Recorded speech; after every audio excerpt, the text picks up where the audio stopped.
Everyone, and welcome to V.A.C. Roundtable number 83 as we continue to our discussions with people who we respect and who have been helping the veterans community as a whole. We're interviewing one of our own today, which is a gentleman who would years ago worked for me, worked for Harborside, and has been in the medical cannabis space for over a decade.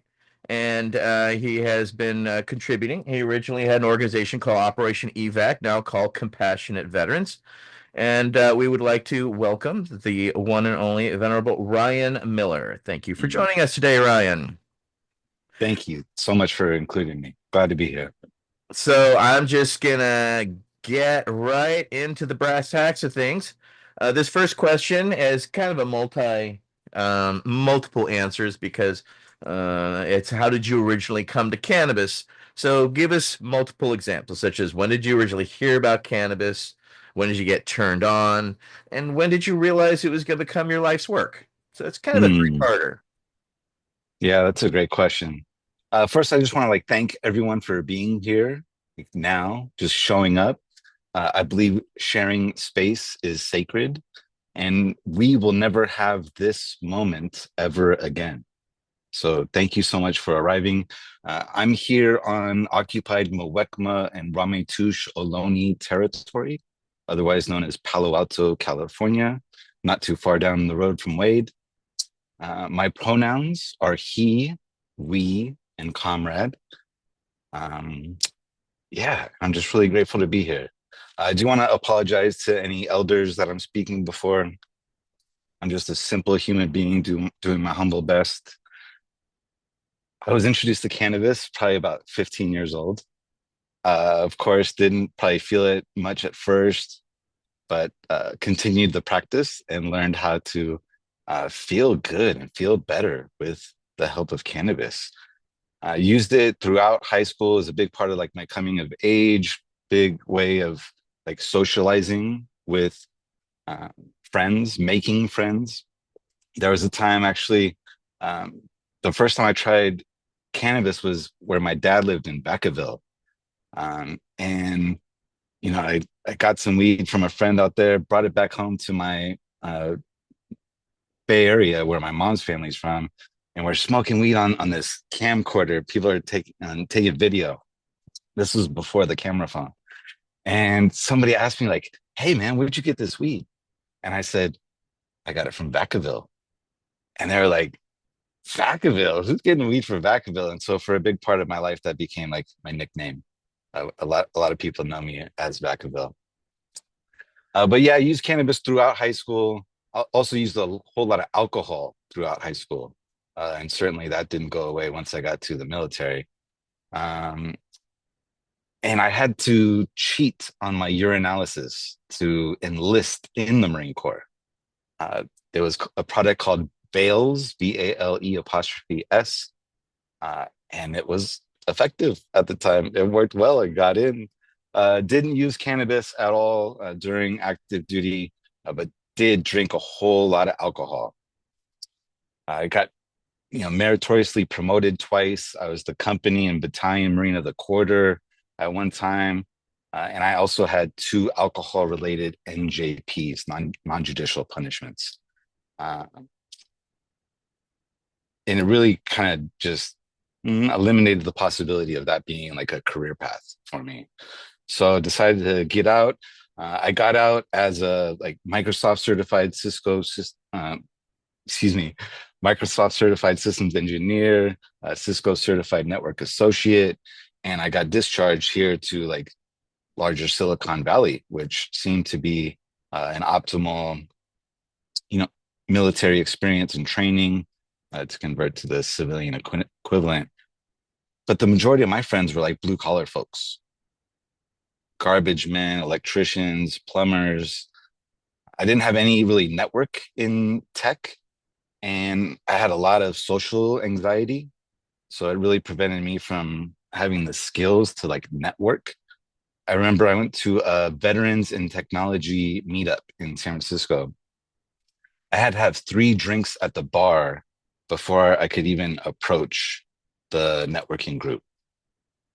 Me and another Marine ended up closing out that bar, went to another bar nearby, closed out that one. And so, yeah, this was a big part of the difficulty transitioning, I think, which can probably, yeah, leads us right into that next question. And with that, I will go to Councilmember Tony Landry for our next question. Tony. Hey, good evening, everyone. Thank you, Ron, for being here. I've always been a fan of you, following you on Facebook and everything. And it's great to see you going through the transition. And that's my question's about it. Can you tell us about your transition from the military and how you started Op EVAC to your current company? Yeah, thank you. And Tony, it's mutual. I'm glad that we've been able to connect through this, and I've always been super impressed with you. From this and like Jose Belen's group, I think I remember you being involved with that. So it's always been a pleasure, Tony. Much respect, much love. Thank My you. transition, yeah, I was 98 to '02 in the Marines, and I was data communications 4066 at the MOS. It was pretty good. When I got out, I went right to like community college. That's actually, the first semester I took sociology, and Professor Salinas at Chabot College in Hayward really helped me kind of have a more societal lens of the world, and how social forces shape individual outcomes, which I guess I can just leave it at that for now. Um, but I worked a lot of retail work, did like retail management for like 8 years for FedEx office. It was Kinko's before that. And that like consultative sales experience really helped me learn how to sell weed. And so I worked at a dispensary in unincorporated Alameda County in Ashland called A Natural Source as a bud tender. And this was like, we just had big jars of weed on the counter, and we weigh it out right in front of them. And it was fantastic. It was remarkable to be able to like earn money in a somewhat protected way. It was certainly a risk in those days. And that dispensary was shut down. And then I applied to Berkeley Patients Group, and I got to work um, really alongside some of the smartest, amazing people. It was the first time I worked with like multiple transgender folks, and they were fantastic. And it's really where I learned about compassion through their Helping Hands program. And for folks that aren't in California, compassion in the context of California cannabis is this tradition of the free, non-commercial exchange of donated cannabis products to low-income folks, really sick folks, veterans. The origins from it were from a lady named Brownie Mary and an Air Force veteran, Dennis Perone, that helped really like gay AIDS patients in San Francisco alleviate, a lot of their pain and suffering. So that's like the roots of compassion. And that's where I learned about it at BPG through their Helping Hands program. BPG sadly got shut down, broke a lot of people's hearts, including mine. And from BPG, I didn't apply for unemployment. I didn't apply to any other jobs, but Harborside Health Center. I got right in there at Harborside. Um, and Harborside, while it was a health center, had a reputation for providing like free holistic services to the community. They did acupuncture, Reiki, massage therapy, yoga, herbalism. And I was the team lead for the clones department. We sold a lot of plants and seeds at the time, where the co-founder, Dave Weddingdress, invited me to start a support group for veterans. I didn't have any experience at the time, no training. I just happened to be a veteran. I guess a decent, cannabis guy. And at the time, I was dating a PhD, and we had already kind of discussed some programming. So I accepted the invitation, partnered with a brilliant meditation practitioner, Jane Leonard, who also worked at Harborside. And for 2.5 years, we created Harborside Heroes, where monthly we would meet and have a discussion prompt. All I distributed mostly was a topical product called Internal, which was External, which was a topical spray, non-psychoactive, and a tincture called Internal. That was a full cannabinoid spectrum, but primarily THCA. So it was mostly non-psychoactive also.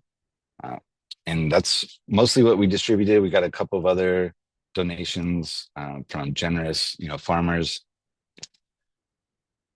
And in 2016, I left Harborside. Uh, and that's when I created Operation EVAC, educating veterans about cannabis. While I was at Harborside, Relief in San Francisco was another dispensary. They wanted to, me to help them start a support group there, but Harborside wouldn't allow it at the time. So they were the first dispensary that I started with when I left Harborside in 2016. So I went from doing this once a month for 2.5 years to 4 times a week, in San Francisco for Relief and the Apothecarium, one in Oakland at Magnolia, Berkeley again with Etienne at Berkeley Patients Group, 7 Stars in Richmond, and a Perfect Union in Sacramento. And I would, collect cannabis from farmers all over the state, store it at my mother's house, weigh it out in little baggies before jumping on my bicycle and the BART train all throughout Northern California, or on the Amtrak to go to Sacramento.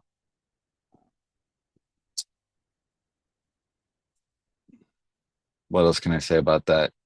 Yeah, it was uh,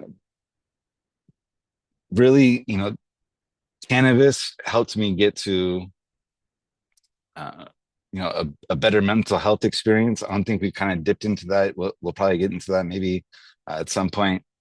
But really helping out veterans really helped me even, accelerate my mental health recovery. So it's really been a big part of my, identity, coming back to the civilian world as that guy that can help support veterans. So yeah. That's quite a journey. I want to say we were very happy that Harborside followed the BPG model regarding, free resources such as acupuncture, massage, and we had Chinese herbalists as well.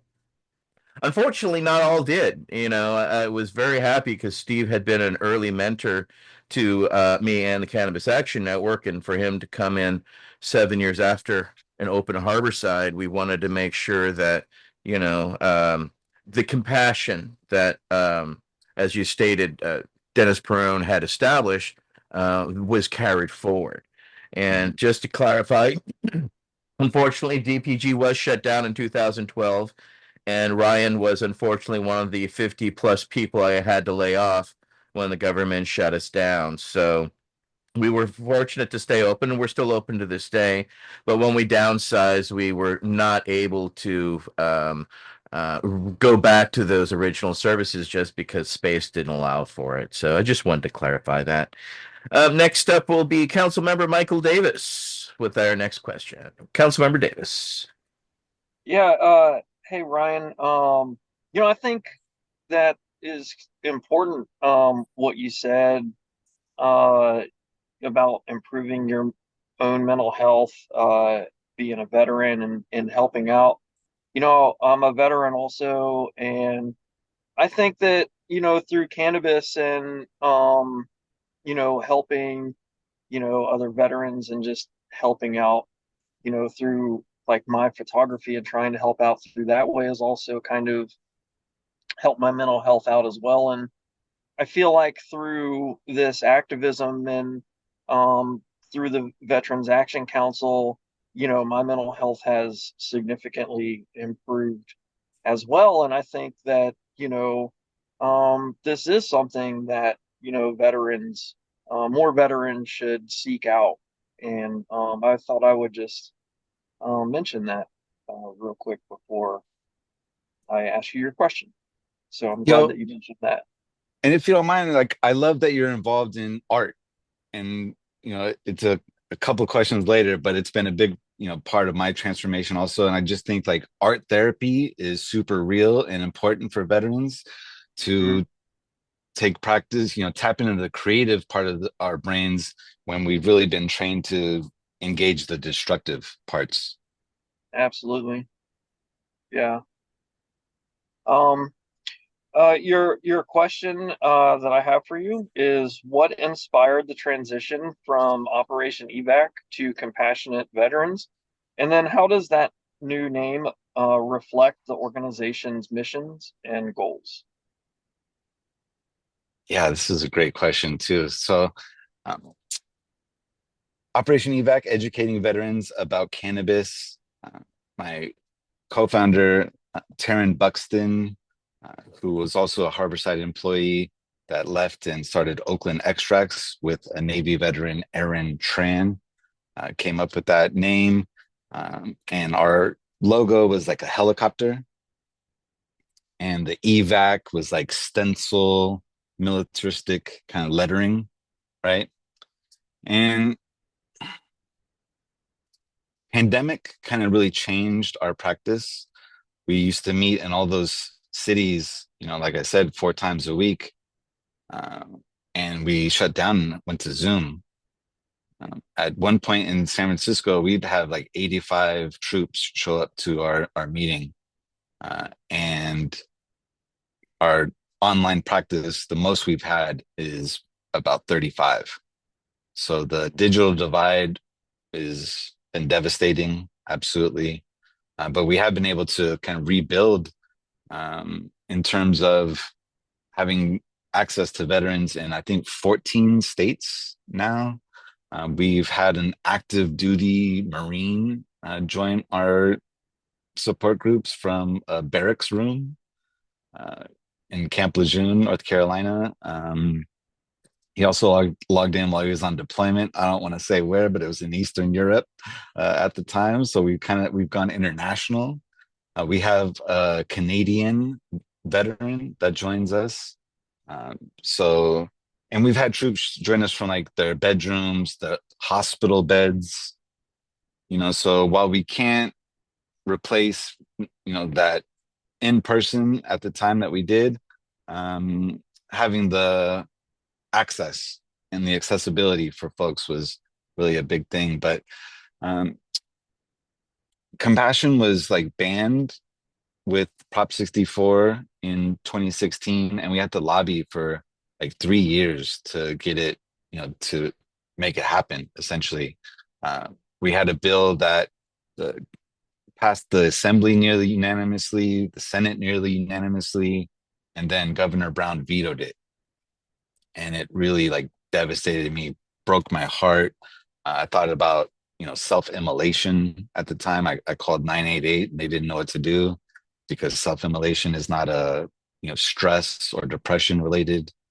It's a political act. So, um, long story short, I guess, was, you know, one of our first distributions, because we meet online 3 times a week and we meet up 4 times a year to distribute the maximum daily limit. In our partnership with Recompass, who's a fantastic organization, Nicole Redler, Max Weiss, really helps get that off the ground and really, makes it so I don't have to use my mom's garage and kitchen table to store this stuff anymore, which is a huge lift. And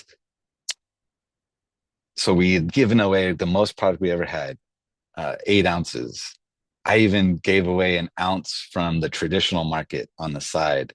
I think we were giving away some microdose mushrooms from a generous distributor, Galaxy Labs, who was also founded by Marine Recon vet. So, giving away the most product I ever had. And some people even said, "Hey, is there any coffee?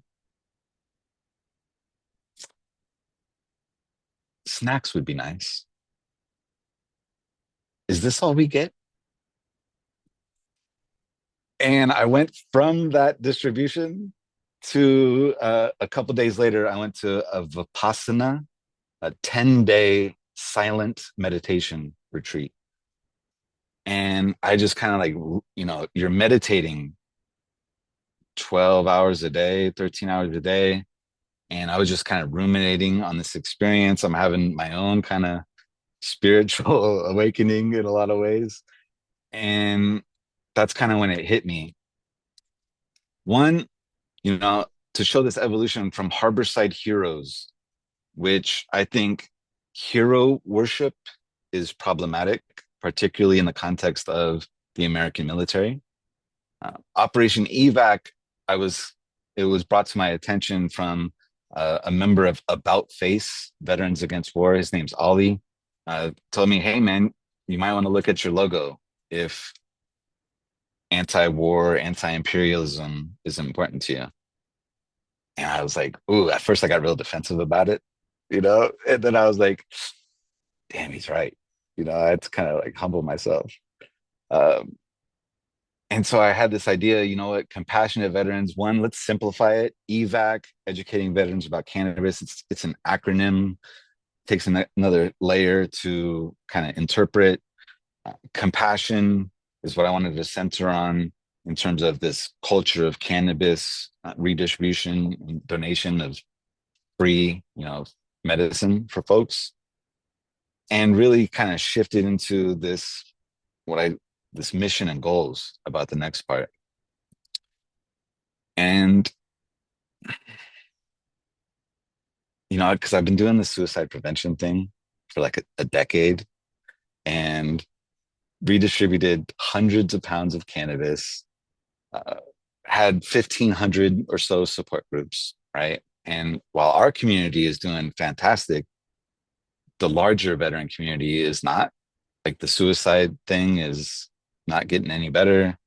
These forever wars aren't going anywhere. So it kind of made me zoom out and think about too, like the American veteran, we suffer, right, because of our experiences, our proximity to state violence. But also, like that other person on the other side of the battlefield also suffered. Like this is what compassion is about, is like putting ourselves in the shoes of the other, actually kind of learning that there is no other. Like we are one, right?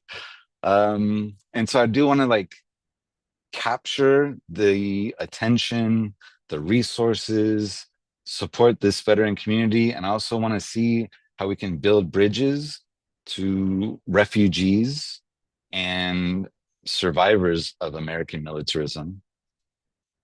See how we can heal each other's PTSD and grief and achieve forgiveness and restoration and reconciliation towards, peace, liberty, liberation, justice for all. Well stated. Next will be Council Member Laughter. Wade, you're recognized.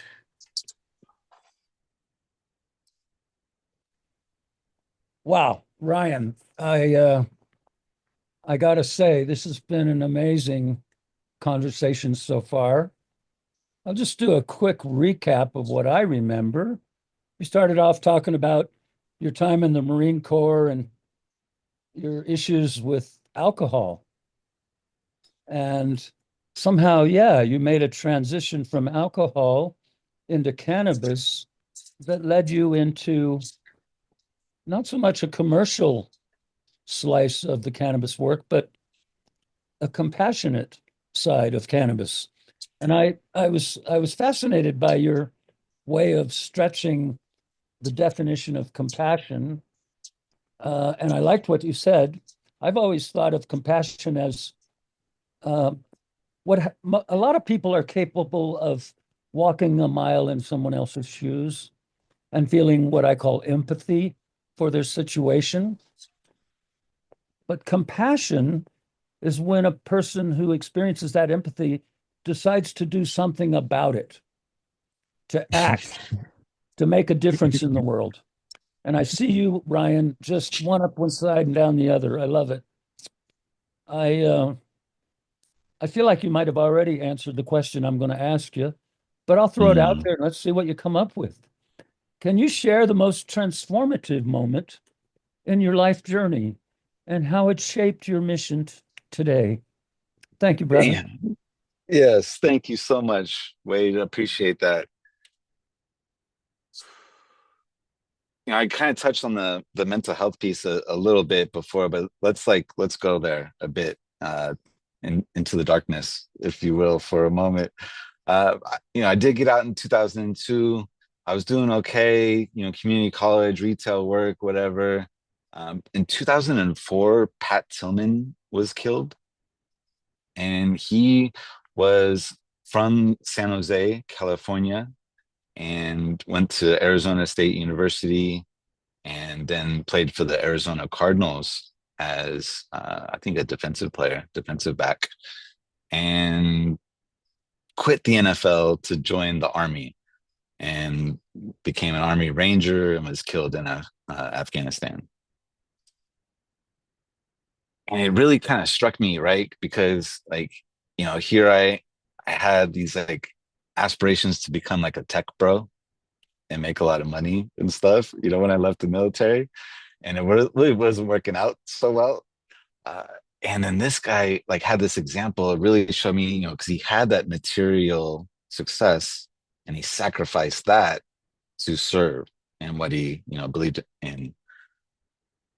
And then as I got to learn more about him, I went to his funeral here in San Jose. It really had an impact on me.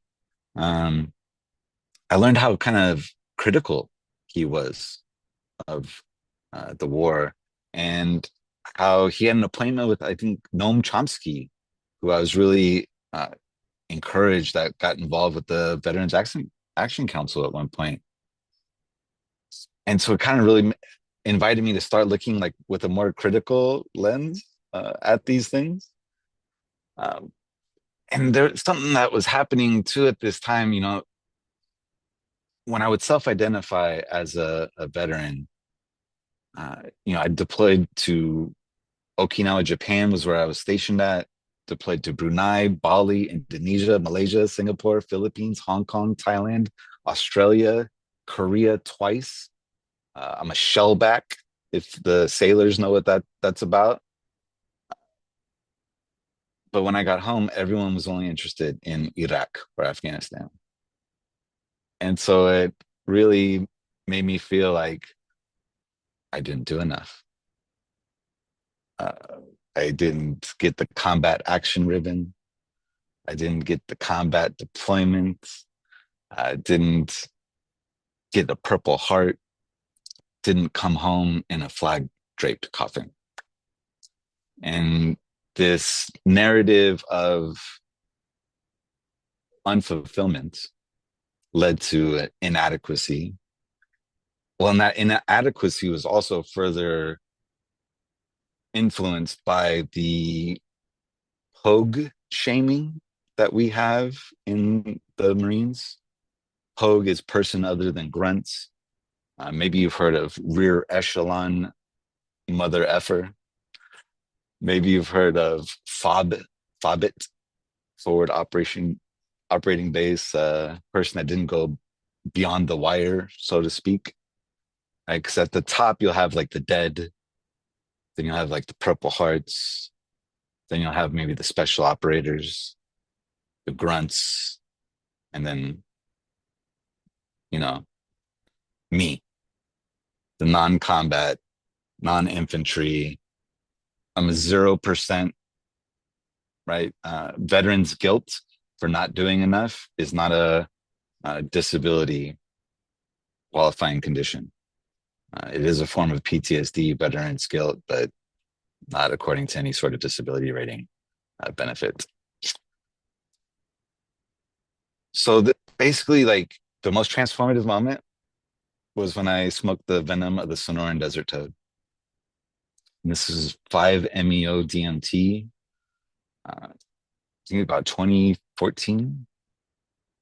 No, excuse me, 2018. 2018. And so I'm in the Mendocino forest. If anybody's heard of Swami, he's a popular, California cannabis farmer, uh, spiritual leader, awesome dude. I was on his land in the middle of the Mendocino forest. I was on these cushions, tapestries, surrounded by the forest. The 5-MeO, you inhale it for 10 seconds, you hold it for 10 seconds, and then as I exhaled, I died. I dissolved. My ego uh, was released, and it was the most relaxing, pleasant, beautiful experience of like surrender and bliss. And I white out, so I can't see anything but just this warm white light. And I'm just bathed in this comfort, like the womb. And in my peripheral vision, I could see like ink in water, like a little darkness over there. And so I made this like, let's go dark decision.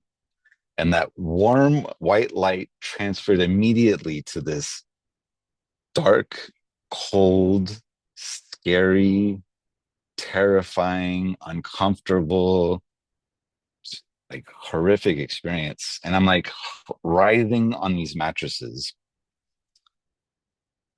regretting that go dark decision. And I'm just like, release, relax, allow, release, relax, allow, just trying to talk my way through it. And at one point, my finger trembles on the mattress on my outstretched arms, and a little bit of light comes through in that blackness. And I tap my finger a little more light. Now I start like slapping these mattresses, more and more light, pop, pop, pop, pop, pop, pop, pop. And I'm awake, I'm reborn, and I'm connected to everything: the trees, the birds, the bugs, the people. And I look at the facilitator, I felt this, wow, like this is why you do this. I like took my shirt off. If my belt buckle would have been manageable, I would have been naked. And then I feel this divine love that was precisely curated for my specific need. And I could feel around me pipe hitting, door kicking commandos, snipers, all surrounding me, like providing watch and care and concern and love for me, just me. And I felt like couldn't, like that's hard work. That's not easy work to do, to provide that cover and concealment and security and overwatch. And that love informed me that I could let go of that backpack of guilt that I didn't do enough.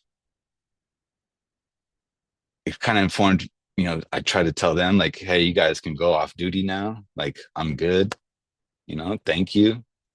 And it made me feel like, oh shit, I got this sensation like it's my responsibility to help other non-infantry, non-combat veterans feel like you're enough, worthy, lovable, complete, whole, just as you are.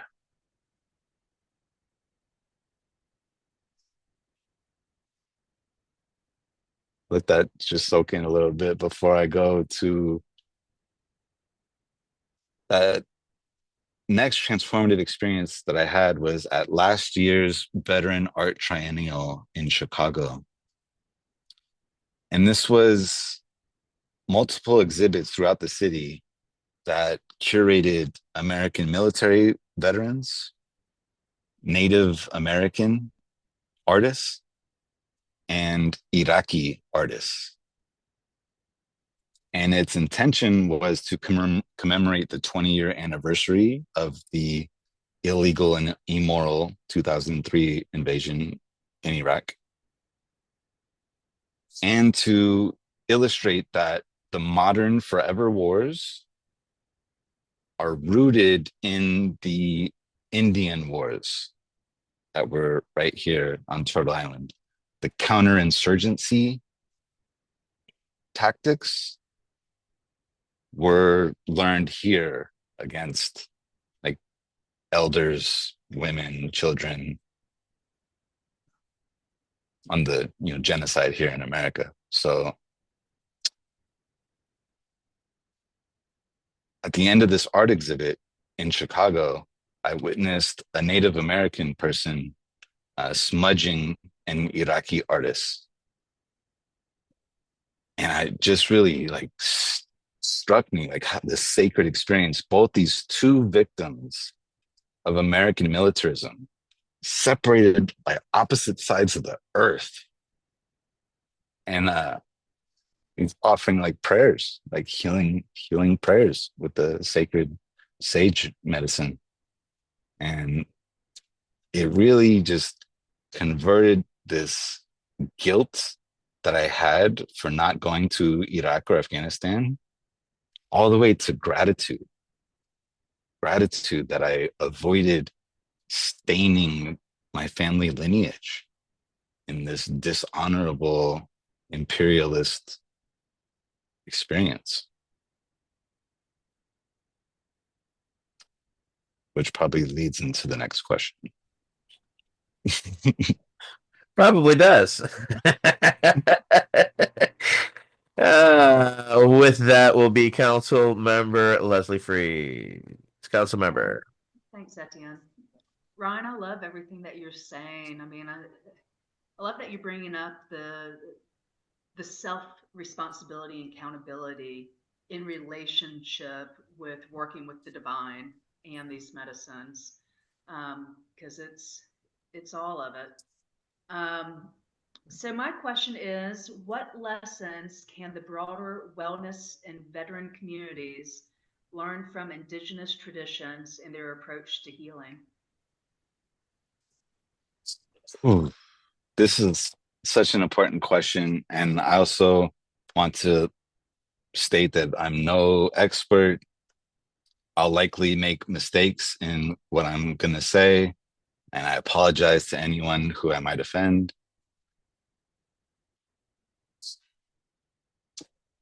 I was first exposed to Native American traditions on Alcatraz in about 12 years ago. I think it was my first time I went there.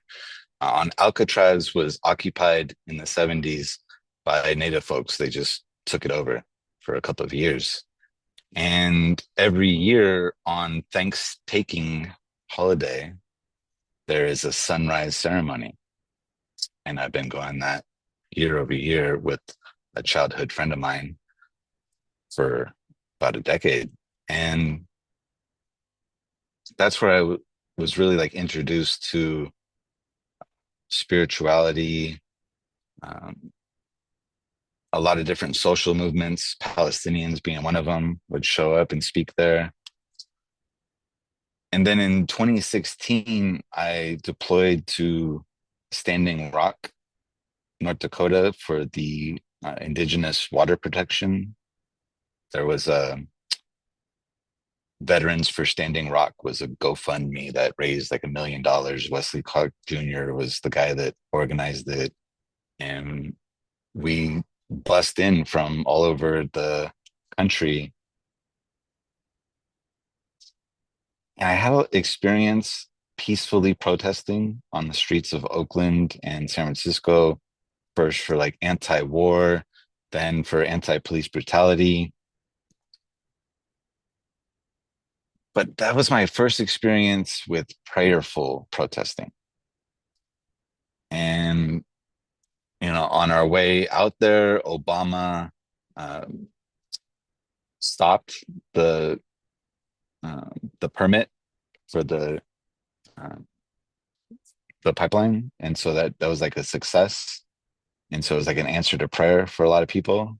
And the action that we took, the march that we had, um, was really a spiritually transformative experience, and that whole sort of pilgrimage was uh, spiritually transformational. So I went there as like an atheist, and I returned as a prayerful person. Um, since then, I've been going to a Sundance ceremony for the past 5 years in North Dakota. And so I think like primarily we can learn a lot, right? But primarily relationship to spirit, relationship to land, and relationship to like cosmology and like orientation, where we think in terms of the tribe, right? The collective. And we think also in terms of like 7 generations ahead. So, and for me, that was so important to like have access to an authentic, like American, right, quote unquote, spirituality. Uh, it's such a deep privilege to be invited to these sacred spaces and these sacred ceremonies. So I think like we can learn a lot spiritually from these ancient ceremonies and practices. In a Sundance ceremony, I was the firekeeper, and one of the prayer rounds is a veteran round. And for one of the whole days is a day for veterans. And that's where the prayer is centered on the veterans. And that was the first time I'd ever been like welcomed home. Like, I didn't expect a parade or anything, of course, right? But I don't even think we had a barbecue or nothing at the house, right? But the first time I was welcome home in ceremony, in ritual, in prayer, with the whole village essentially praying with me. And so we can learn a lot about how to welcome home our warriors. But something also I've learned about the Plains natives specifically is this less than lethal warfare. Because if you read Roxanne Dunbar Ortiz's Indigenous Peoples' History of the United States, the native folks were horrified at the violence of the settlers, especially in terms of their slaughtering of elders, women, and children, which in native warfare were typically off limits. But there's, in Plains culture specifically, there's this idea of counting coup. And this is basically where you sneak up on your enemy and touch them on the head. And then that person basically owes you their life. And it was basically, I could have killed you, but I showed compassion and I spared your life because all life is sacred. And so a lot of their fighting would be like less than lethal warfare. And so we have this sort of like mythology in America and maybe even Western philosophy that's like, oh, this is just part of human nature, which I think is propaganda, mythology bullshit. So one, like spirituality, relationship to the land, right? If you ever heard of permaculture, that's basically appropriated and rebranded indigenous land stewardship practices. So, and then relationship to each other, right? Mitakuye Yasin, all my relations, we are all related. And then this cosmology of like thinking for 7 generations in the future. And what sort of world are we going to be stewarding, right? Maybe convert from owning to stewarding for the next generation. Oh, without a doubt. That's absolutely beautiful. I have always followed that and early on adopted that 7 generations to come myself, because when we were fighting in the dark days, of the drug war, and we were always hearing it's not going to happen in your lifetime, that would always ring in my ears. If I do this now, 7 generations to come, they will not know my suffering. They will not only will they not know it, they will not even comprehend why it was what it was. And yeah, I have, yeah, felt a huge healing in that I was able to find for self, but also to communicate to others, because others could then, once you state something as simple, I'm doing this selflessly now, so generations from now they won't experience it. That's a whole other level of comprehension most Western culture cannot comprehend. And no Westerner I know has been, no, no, no, no, no, no, no. That's stupid. Everybody has kind of come around to that's like, oh, that's kind of fucking profound, and it's beyond, right? So yeah, I agree. There are many lessons that we can learn from the spirituality, as well as my stepfather, who was World War II combat veteran, only Yeah. survived his platoon in D-Day, in Battle of the Bulge.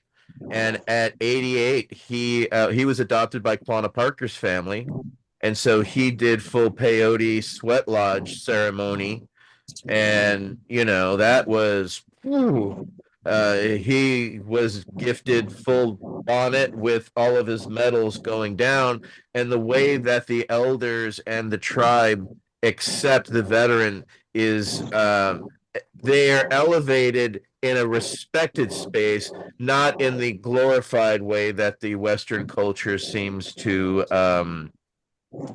parade around, right? Well, Yeah, man. A couple of things on that, Etienne. You've been to Cannabis before? yes, yes. I'll be Yeah. there. I'll be there next year. Sagrada Familia, Yeah, beautiful cathedral. yeah. Been under construction for how long? 140 years will be finished next couple of years. Right? And so, what was that, Gaudi? Gaudi started it. It's 4 different artists. Each Right. you face is a different artist, but he has the full outside design. And having that sort of beyond my lifetime mentality. I asked my mom, because we kind of live on the flatlands in San Leandro. Are you worried about climate change? We're not too far from the marina over there, and being flooded. And she said, "Oh no, not in my lifetime."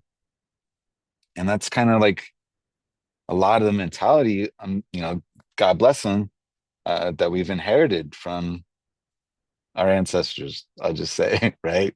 Oh shit. And then the second part of what you said was so important. I wanted to.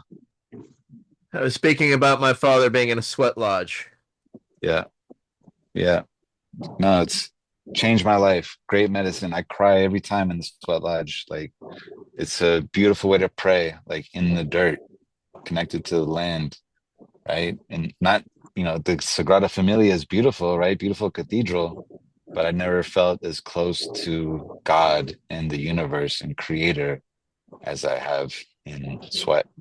So, sacred, so grateful to be, and really, like, if there's veterans listening that are curious about this, please tap in.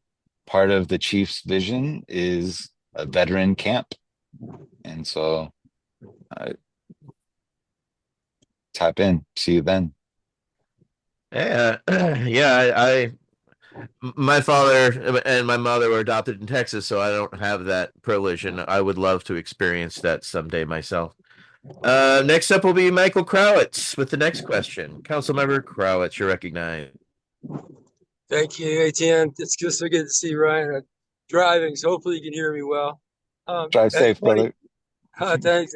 It's funny, our good friend, the Mango video, he was out sitting in traffic and sweating, and he was so depressed, and it was just, this endless traffic.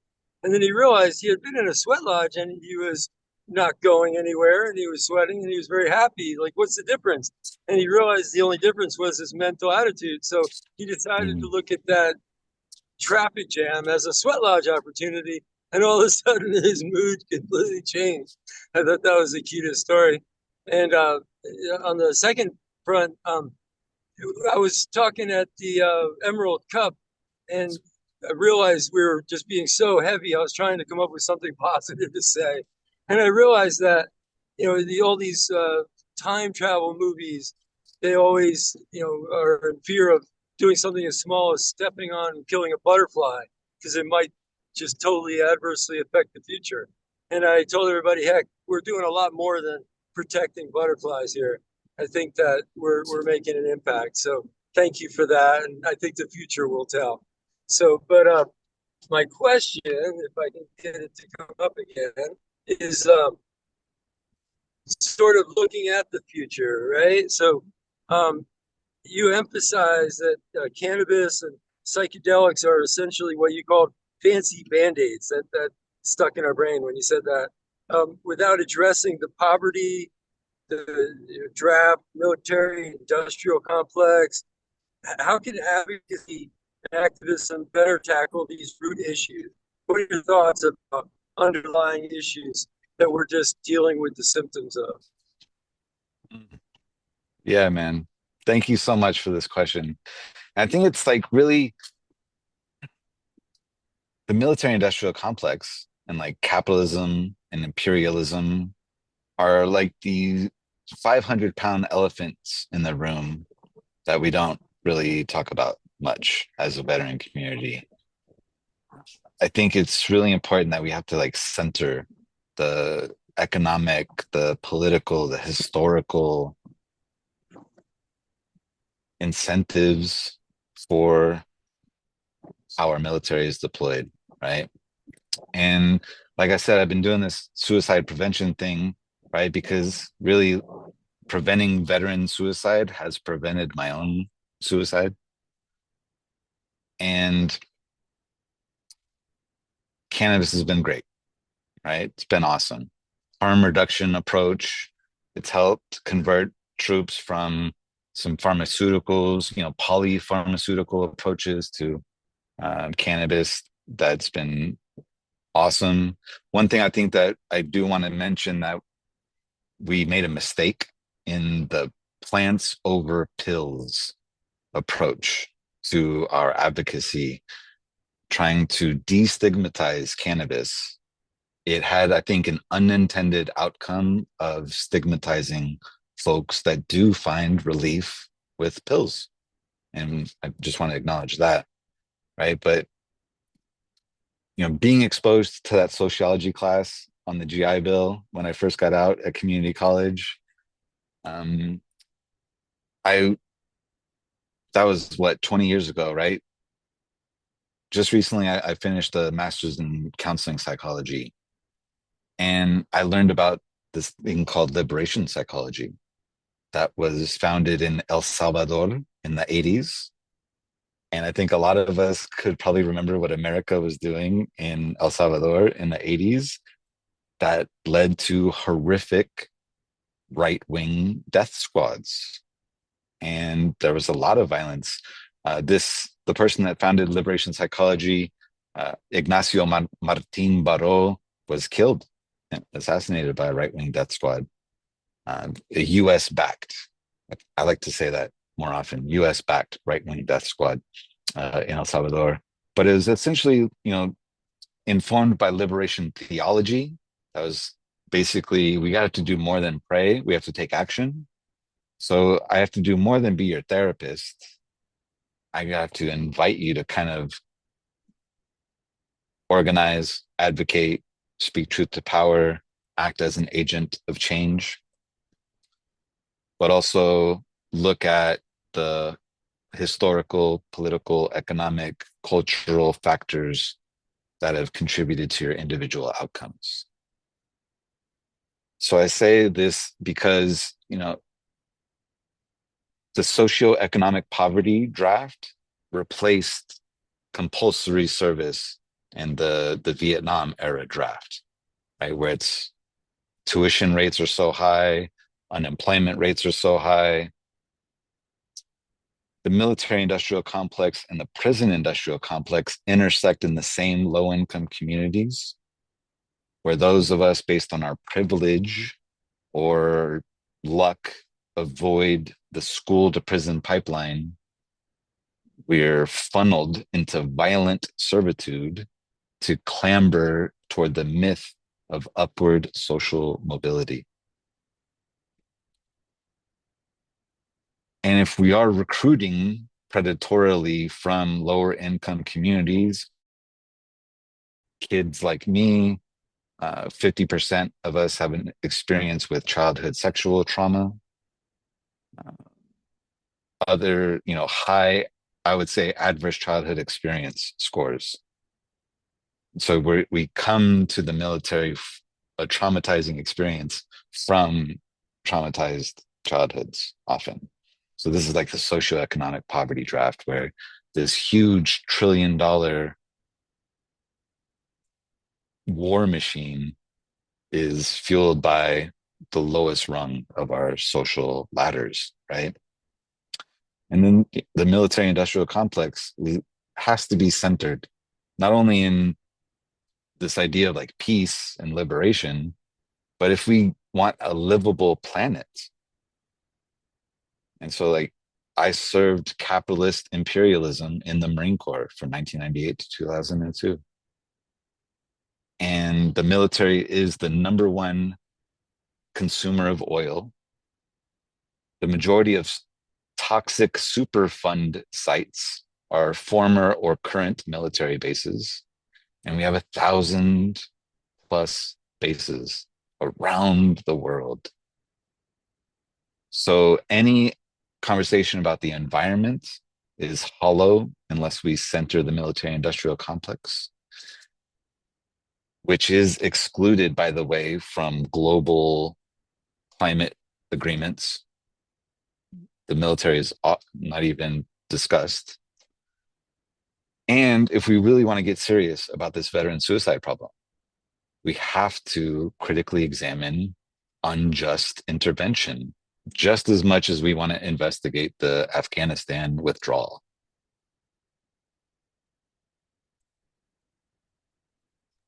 A few light things, right? You feel me? Like, No, I so do 100%. No, I'm just adding a little bit of levity to. Next up will be Tony Landry, recommended for everybody. Mr. Landry, you're recognized. All right. Yeah, it's great conversation flow. I'm enjoying listening to you, Ron. And I'm advocate for psychedelic down here. So this question is kind of along those lines.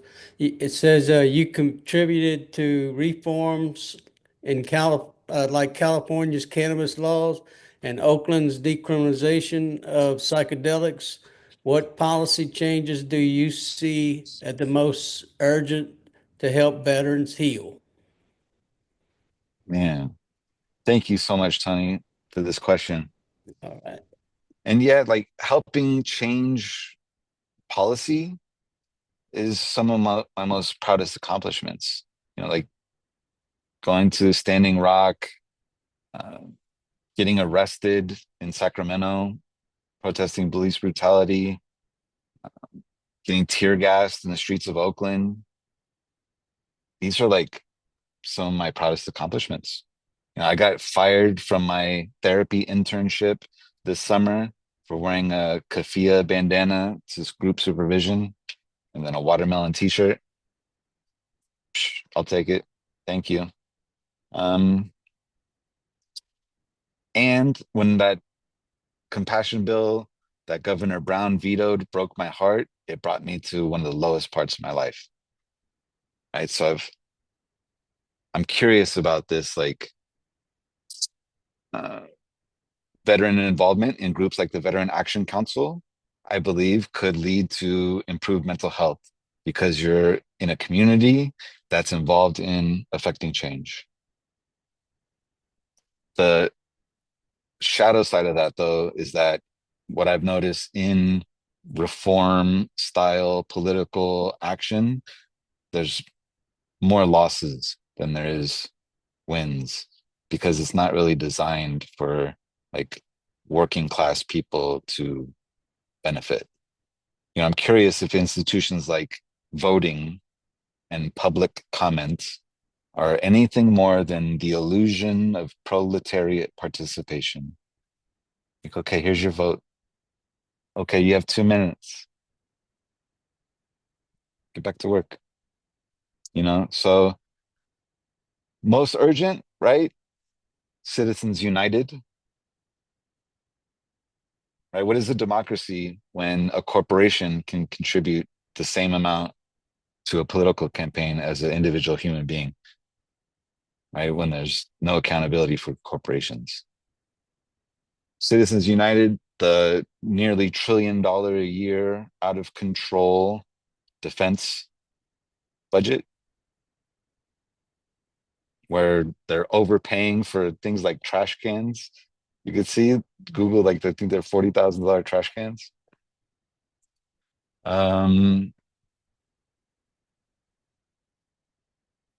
Let's start there. Let's make it illegal for members of Congress to hold stocks in defense companies. Let's disrupt the general grade officer to defense company board of directors pipeline. And really, let's, give kids from lower socioeconomic communities access to cultural rites of passage to adulthood beyond state violence. Close every overseas base, bring every troop home now. We have plenty of bridges to retrofit, habitats to revitalize, housing to build, whatever. Right here at home. Yeah, Citizens United, defense budget, and no congressional stock ownership in defense companies, no general to defense board of directors pipeline. See what happens. I like it. I love it. I want more of it. Well, I Ryan, love it too. I want to thank you for your taking the time and the space and sharing your space and wisdom with us about who you are and what you are. I know that you get a lot of grief from all sides because of, you know, for me, I didn't catch the grief as much as it was you were in the military? Yeah. Like, yeah, sorry, we don't have to, romanticize it and be absolutely, mad about it. But yeah, I'm ashamed of what I did. And, the guys I served with won't speak to me because I say, my Gulf War was over oil, and they don't like hearing that. And they want to, and they have a innate belief to want to believe that what they did was right because they can't face the reality that they weren't. Right, that they weren't helping people because I did. I was one of those, and when people say, "Oh, I wished I had gone to combat," I wish I never got to combat. I hope nobody goes to combat. The thing you teach is you peace, like living and surviving war. It is the most brutal and horrible thing. But you have also taken a different side because you didn't serve, and there was a guilt over that PTS from not serving that a lot pardon me, not serving, not going into a theater of combat. You weren't in one of Yeah, the I's or the A's, right? You were somewhere else. And people forget that there's so many hundreds of thousands of people in the military that never go. Only less than, 3% ever join the military. And even of that, less than 1% ever see combat.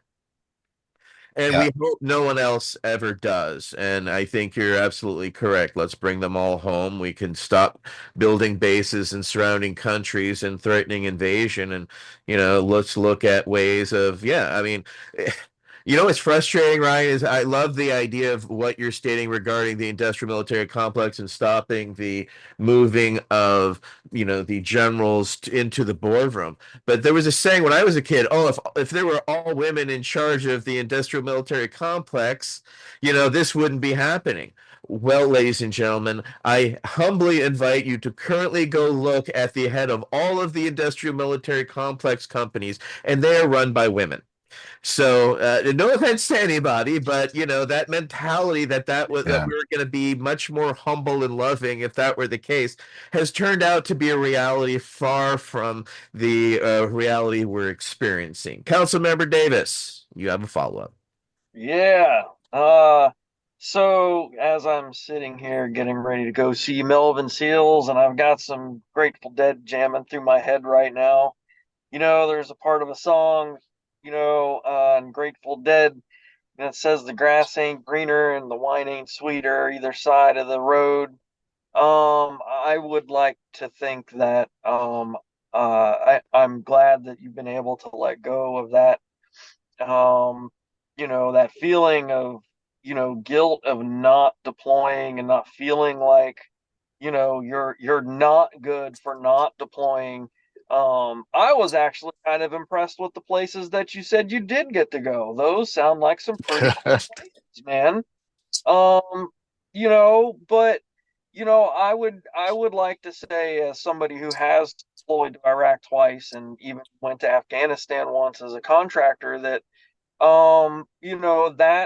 that's messed me up, and I would like to think that there are other veterans who have deployed that would, love to have taken your spot and have not wanted to deploy. There were people that I know of who had been in the 101st Airborne Division, who had, were on a deployment that they were getting ready to rotate back from Iraq, who already had orders to redeploy back to Iraq as soon as they got home.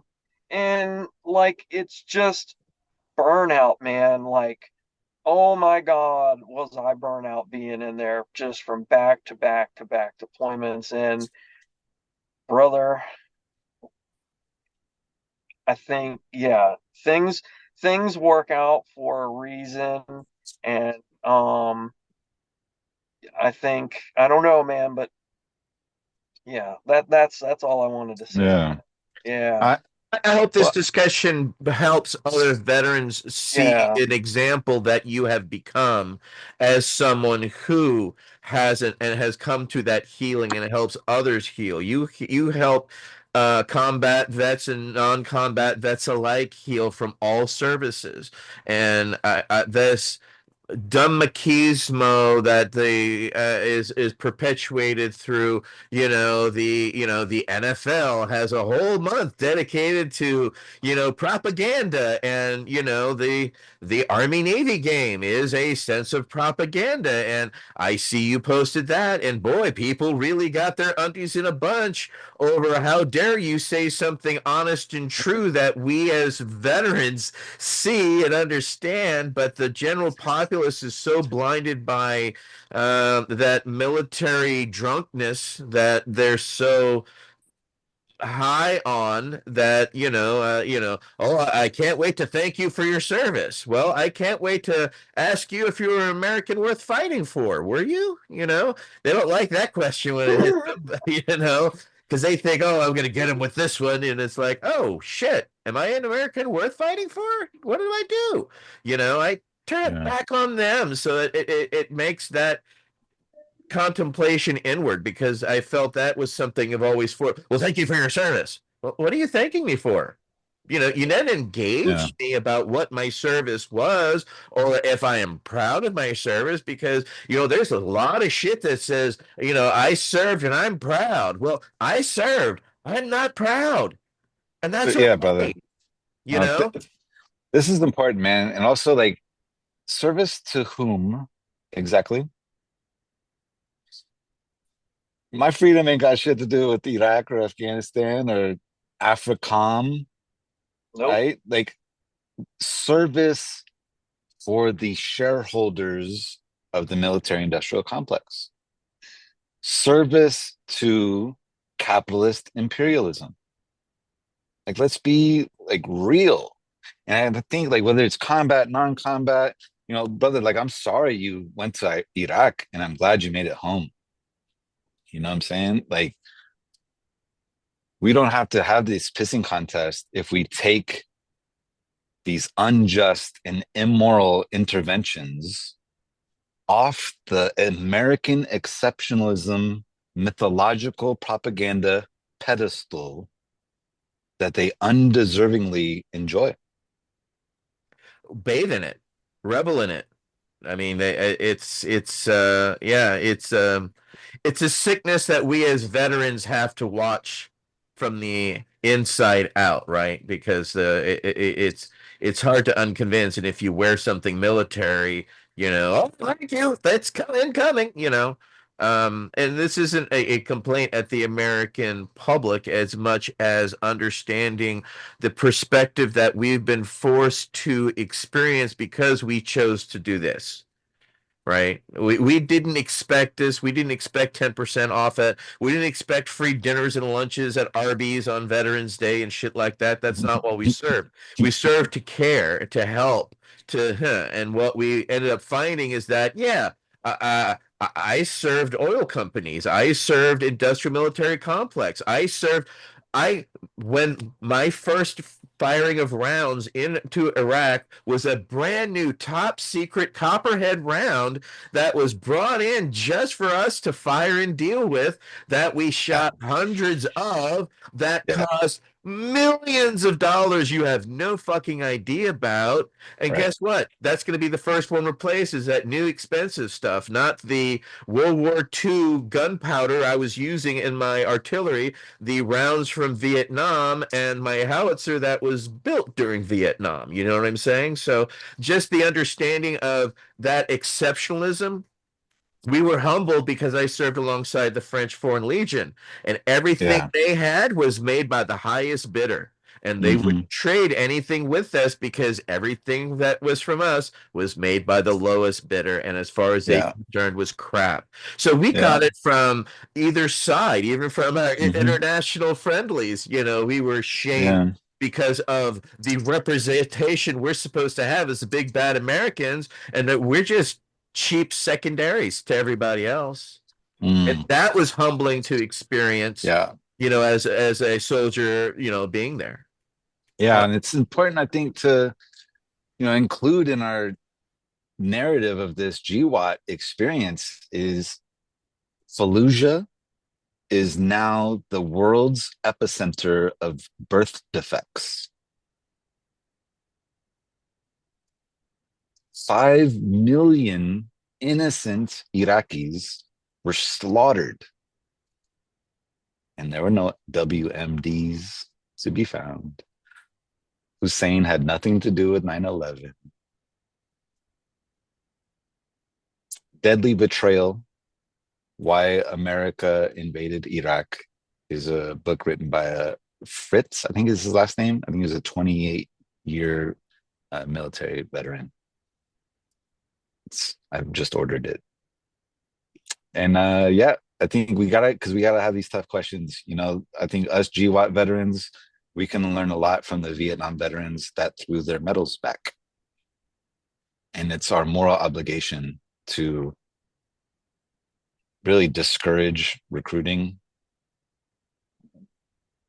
especially for women, right, that are at high risk of military sexual trauma without any accountability, any prevention. I'm curious if rape can ever be separated from war.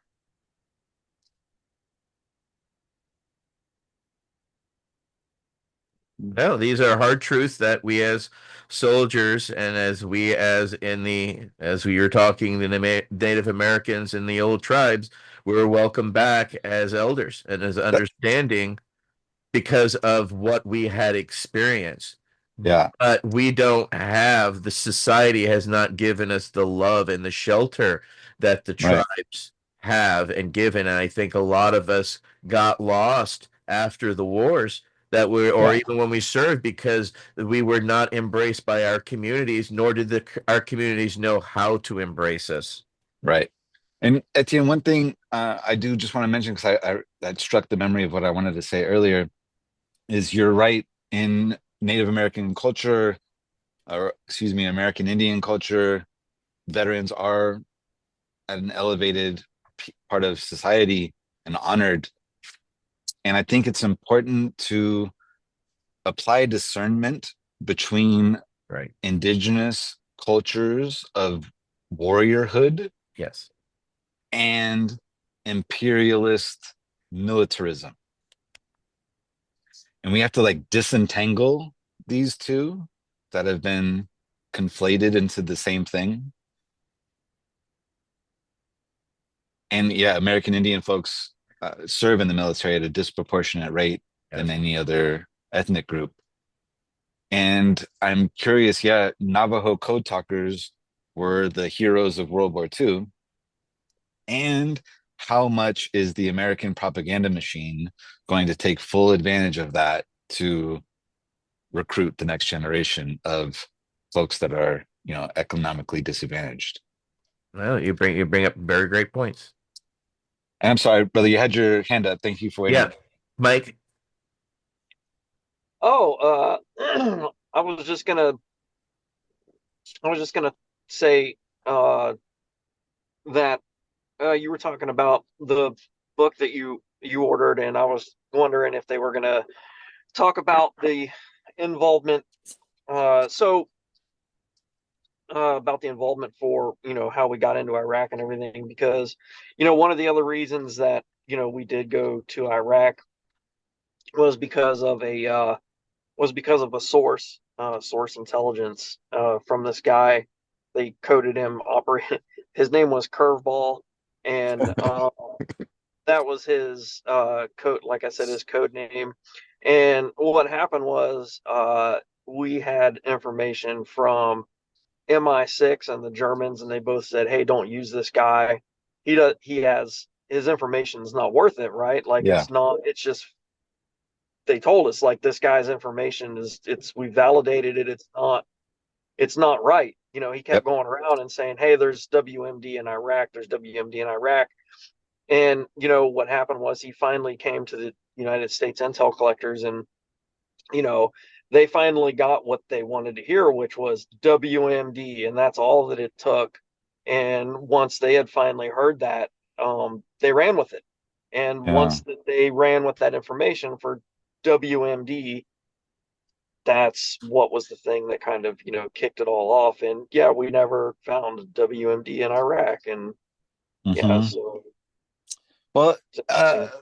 yeah, man, thank you so much for bringing this up, because it's important to think about, like, yeah, what are the root causes, and like, what was the British role in Iraq after the fall of the Ottoman Empire and the discovery of oil? And how did the Ba'ath Party and Saddam Hussein get into power? And where did their weapons of mass destruction in their war against Iran come from? No, it was Europe, always us. the United States. Yeah, Mm-hmm. exactly. Um, what role did AIPAC and Israel have in the decision to invade Iraq? I'd be really curious to learn about that. And I think it is written about in this recently published book. Well, we look forward to learning more in the future as we learn more. And I want to again thank you, Ryan, for taking the time, being honest, being vulnerable, and sharing your truth with us today. And to everybody who's watching, it is a unique experience that we have as veterans. And I thank you for sharing yours. It's been, I know it's enlightening for others because they don't understand our mentality. And I thank you for helping them get a grasp from your witnessing and your honesty so that they can come to understand it a bit better. Mm, thank you. Thank you so much for your hard work in this effort, all of you for showing up tonight. Thank you. Much love, Tone. And to the ancestors, to the descendants, to the four directions, to the creator, all of you, thank you. To all my teachers, my family, to the Blowback podcast. I was about to say, do you have anything that you'd like to promote or talk about? This is your time. Check out the Blowback podcast. They cover Korea, Cuba, Iraq, Afghanistan, Cambodia, and it really helped me unlearn a lot of the propaganda that I've been taught. My grandfather was with Chesty Puller at the Chosin Reservoir in Korea, and they both should have stayed home. We've really demonized the North, but we have a lot to learn about that. And we instilled a dictator in the South that ruled for decades. And working class conditions in South Korea are about as disparate as they are here for working class people in America. I think we have to, allow our heritage of GI resistance from the Bonus Army to Vietnam to Standing Rock to Veterans for Ceasefire now. Sir No Sir and FTA are great films that can be found on Netflix that share that heritage of GI resistance to the war machine. Learn how we can really prevent the next war together. Thank you, Ryan. Keep on doing what you're doing, and all the best to your people there at Compassionate Veterans. I would like to thank council members Mike Davis, Tony Landry, Wade Lefter, Leslie Fries, and Michael Krawitz is on the road. Safe travels to you, and I'm Etienne Fontan. Thank you, everybody, for joining us tonight for V.A.C. Roundtable number 83 with the one and only Ryan Miller. Thank you very much, everybody. Have a great rest of your night. Love.